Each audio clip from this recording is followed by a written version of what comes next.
What are you by the you in San Francisco by the Golden Gate Bridge? Not even close. I'm in Dallas. This just happened to be the backdrop, so I ran with it. Okay. Well, hey, everybody, my name is Mark Chaffardini. I'm with Go See Talk. I'm super excited to speak to Frank Grillo, warrior, body broker, wheelman, best damn hair in the business. Nobody else comes close. End of every con. We don't have to talk.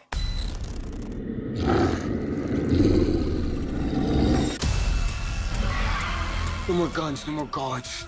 Those things are coming for us.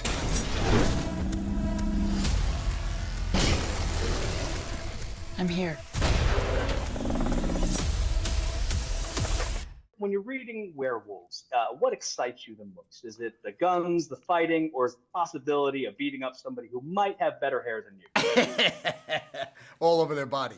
No, the first thing that I loved was that they wanted to do it practical wolves. And so I was really, my ears were open to hear how they were going to execute this. And then I heard who was making the wolves, and I was like, oh boy. And then I think it was just a fresh take on it. We're so used to seeing the werewolf movie with one werewolf, and it's kind of the same story over and over again. And I thought this was just an original, fresh take on the werewolf genre. And it did remind me a lot of the Purge Anarchy. That one night, and there was a lot of those elements, and we know how successful those movies were. People like that kind of thing.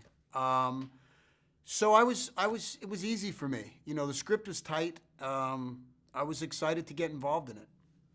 I love what you said about the practical effects because it just felt so real and vibrant. So you have that tangibility on set. I think my favorite scene in the whole movie was the part under the truck where maybe as an actor, you're not taking it too seriously, but you really conveyed that emotion that you were scared out of your mind. And I was scared for you. So what can you talk about that scene specifically? Yeah, I remember it well. And I got to tell you something. Again, it's at night. It's hot. Katrina and I were under the truck together, and so these big things are walking by, and you're in it. I'm in it, man. Like I'm in it, and so you get this sense of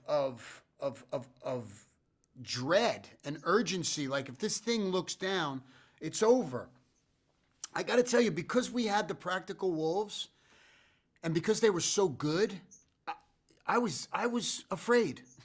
I was really afraid. So I keep saying to other people, it's like it was almost actor proof.